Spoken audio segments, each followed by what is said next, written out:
चुनाव आयोग पे अब शंका है देश के लोगों को। शंका के घेरे में चुनाव आयोग इस वक्त पूरी तरह से। सुप्रीम कोर्ट जाने नहीं दिया जा रहा आपको, आप ईवीएम बैन की बात कर रहे हैं। नहीं, सुप्रीम कोर्ट जो जाने नहीं दिया इन साथियों को कल, वो ऐसा नहीं। सुप्रीम कोर्ट जाने से कोई किसी को रोक नहीं सकता। और अगर धारा 44 का इसी तरह माहौल रखेंगे तो देश की जनता धारा 44 को भी तोड़ देगी अगर उसका मिसयूज़ हुआ तो। अगर तंत्र धारा 44 का मिसयूज़ करना चाहेगी तो धारा 44 को तोड़ देंगे, क्या दिक्कत है, तोड़ देंगे लोग। देश का स्वतंत्र संस्था है चुनाव आयोग, वो कहते हैं कि स्वतंत्र नहीं है। स्वतंत्र होना चाहिए, संविधान कहता है वो स्वतंत्र होना चाहिए, मगर वो परतंत्र है, स्वतंत्र नहीं है। उसमें चुनने वाले लोग भी गलत तरीके से चुने जाते हैं। उसमें चुनने वाला जो सिस्टम है वो भी असंवैधानिक है और वो भी एक तरह से कॉन्स्टिट्यूएंट असेंबली के मूल भाव और भावना के विपरीत। बहुत ज़्यादा लोग इंटरेस्टेड हैं इससे। क्या जो मिसकॉल दे रहा है वो एक तरह से सच्चा सिपाही है बैलेट पेपर के पक्ष में। वो सारे के सारे लोग ही तो ताकत है इसकी। तो ये सर हम लोग जो हैं तो इशू को उठा रहे हैं, तो असली ताकत तो वो लोग हैं जो इस इशू के साथ हैं। देश के लोग, देश की जनता, देश के नागरिक, देश के वोटर। लेकिन लोग कॉल तक ही सपोर्ट करेंगे, जमीनी स्तर पर भी सपोर्ट करने आएंगे। जमीनी स्तर पे हमेशा देश का आम आदमी जमीनी स्तर पे सपोर्ट करता है और कभी पीछे नहीं हटा ये देश। जब निरंकुशता बढ़ी है देश में और किसी ने व्यवस्था की बजाय शासन करने की कोशिश की है देश पे, देश ने उसको उखाड़ने का काम किया है। लेकिन सरकार पर कोई असर नहीं कर रहा। सरकार ये कह रही है कि 400 पार। ये 400 पार कहना यही तो एक वो है। ये ईवीएम के भरोसे बोल रहे हैं। बैलेट पेपर अगर आ जाएगा तो फिर बोल नहीं पाएंगे और पता चल जाएगा 400 की जगह कहीं 40 पे अटक जाए। 22 तारीख में बलराज जी, आप एडवोकेट हैं, आप जाइए रामलीला, मीडिया में वही चल रही है, राम लाला आ गए हैं। अरे वो तो किसी ने जादूगर कोई जादू का तमाशा दिखाता है, वो हकीकत थोड़ा बताता है। वो अपना तमाशा दिखाता है अपने पैसे बटोरने के लिए।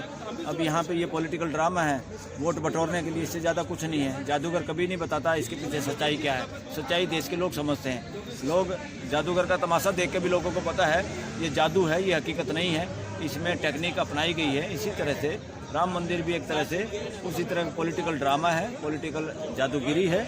और इस जादू के भरोसे लोगों की तमाशे वाला जादूगर लोगों की जेब से पैसा निकालता है, यहाँ लोगों का वोट निकालने। चुनाव आयोग पे अब शंका है देश के लोगों को। शंका के घेरे में चुनाव आयोग इस वक्त पूरी तरह से। सुप्रीम कोर्ट जाने नहीं दिया जा रहा आपको, आप ईवीएम बैन की बात कर रहे हैं। नहीं, सुप्रीम कोर्ट जो जाने नहीं दिया इन साथियों को कल, वो ऐसा नहीं। सुप्रीम कोर्ट जाने से कोई किसी को रोक नहीं सकता।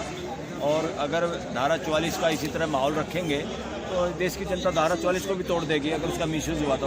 अगर तंत्र धारा 44 का मिसयूज़ करना चाहेगी तो धारा 44 को तोड़ देंगे, क्या दिक्कत है, तोड़ देंगे लोग।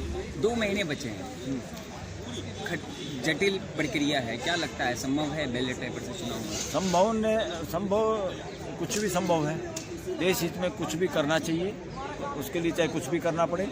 और जितना मैनेजमेंट इन मशीनों में ये सारा करना पड़ता है जिसमें शंका है, उससे कम मैनेजमेंट में काम हो जाएगा बैलेट पेपर से।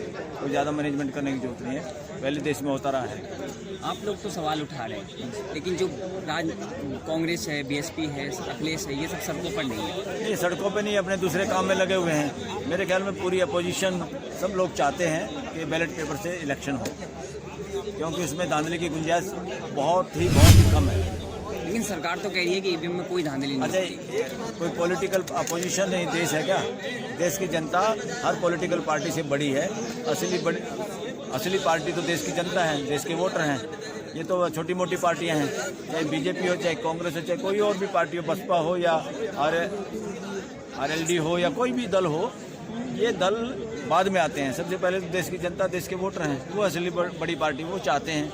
वो चाहेंगे तो कुछ भी पॉसिबल है, देश के लोग चाहेंगे तो कुछ भी पॉसिबल है और वो करना पड़ेगा।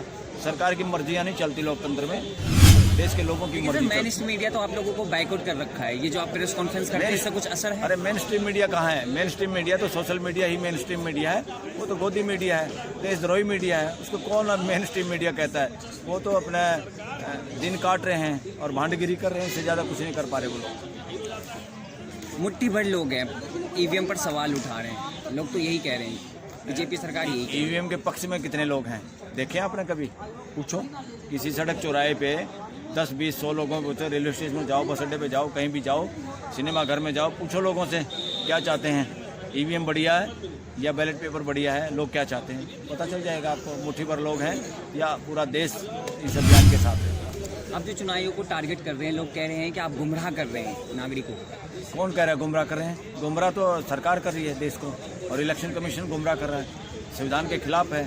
संविधान कहता है देश को, जनता को गुमराह न किया जाए, देश को सच सच बताया जाए और देश के अनुरूप और देश के विश्वास के हिसाब से सरकार काम करे, इलेक्शन कमीशन काम करे।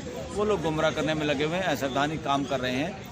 और मैं तो आह्वान करता हूँ ऐसे सब सरकारी कर्मचारियों का भी कि वो कोई भी ऐसी बात ना माने सो-कॉल्ड सरकार की जो असंवैधानिक हो, जो संविधान को तार तार करती हो, जो लोगों के अधिकारों के खिलाफ हो। निष्पक्ष चुनाव हो तो रहे हैं, फिर आपको ईवीएम पर प्रेस कॉन्फ्रेंस करने की क्या जरूरत है? ईवीएम हटाने की क्या जरूरत है? अरे फिर निष्पक्ष चुनाव होते तो हम क्यों प्रेस कॉन्फ्रेंस करते हैं? क्यों यहाँ आते हैं? क्यों आप लोगों को बुलाते हैं और क्यों आप लोग आते हैं? निष्पक्ष नहीं हो रहा, क्यों आप लोगों की जो लोग ये प्रेस कॉन्फ्रेंस है क्यों इतने लोग देखते हैं? लेकिन देश का स्वतंत्र संस्था है चुनाव आयोग, वो कहते हैं कि स्वतंत्र नहीं है। स्वतंत्र होना चाहिए, संविधान कहता है वो स्वतंत्र होना चाहिए, मगर वो परतंत्र है, स्वतंत्र नहीं है। उसमें चुनने वाले लोग भी गलत तरीके से चुने जाते हैं। उसमें चुनने वाला जो सिस्टम है वो भी असंवैधानिक है और वो भी एक तरह से कॉन्स्टिट्यूएंट असेंबली के मूल भाव और भावना के विपरीत है। क्या प्लान है आगे? आगे कुछ नहीं प्लान, लोगों को जागरूक करना है, लोगों को बताना है असली मालिक तो देश के लोग हैं, देश के वोटर हैं, उनकी जो मर्जी होगी वो करेंगे। इस अभियान से लोग जागरूक हो रहे हैं। हमारा काम है आवाज उठाना। जिसको अगर पता चल जाए कि कोई चोरी हो रही है, चोरी होने की आशंका है, तो जिसको पता चल जाए उसी की ड्यूटी है। तो क्या करेंगे 2024? ईवीएम से चुनाव होंगे, अगर नहीं रोक पाए तो चुनाव में तो हिस्सा लेना पड़ेगा और लेना चाहिए, और उसकी निगरानी और तरीके से करनी चाहिए। लेकिन भानु प्रताप जी चुनौती दे रहे हैं कि हम चुनाव होने नहीं देंगे, बहिष्कार करेंगे। देखो जनता तो यही चाह रही है और संघर्ष समिति के लोग भी यही चाहते हैं, उसमें कोई बुराई नहीं है, अच्छी बात है। अच्छा, इससे ज्यादा आप कुछ ईवीएम पर लड़ रहे हैं, उधर राम मंदिर पर बीजेपी भुना रही है, 400 पार क्या? अगर भुन गया तो 400 पार आ जाएगा, आप ईवीएम पर बैलेट पेपर से चुनाव। देखो बीजेपी के कुछ लोग बनाने की कोशिश में हैं, बीजेपी के भी ज़्यादातर लोग इसी देश के नागरिक हैं, वो चाहते हैं ट्रांसपेरेंट इलेक्शन होना चाहिए। जिन लोगों को नाजायज बेनिफिट हो रहा है सरकार से, उन लोगों को छोड़ के कोई बीजेपी का आदमी भी नहीं चाहता कि ईवीएम से इलेक्शन हो, क्योंकि अच्छे लोग ज़्यादा हैं, चालाक लोग कम होते हैं हमेशा, जो किसी अनड्यू इलीगल बेनिफिट के चक्कर में इस तरह की बात कर रहे हैं कि ईवीएम से इलेक्शन होना चाहिए। ज़्यादातर लोगों को पूछोगे, उनके दिल से पूछोगे, ज़्यादातर बीजेपी के लोग भी, उनके वर्कर भी यही कहेंगे कि ट्रांसपेरेंट इलेक्शन होना चाहिए। सुप्रीम कोर्ट को लेकर भानु प्रताप जी कह चुके हैं कि 24 तारीख में बड़ा खुलासा करेंगे, वो खुलासा क्या होना? वो मुझे मालूम नहीं, वो कुछ सीक्रेट वो बात है, वो जो ग्रुप के लोगों को ही पता है, वो उस दिन बात करेंगे, सब लोगों को पता चल जाएगा। चलिए, 24 तारीख को ही ओपन होगी ये बात। जी जी, शुक्रिया।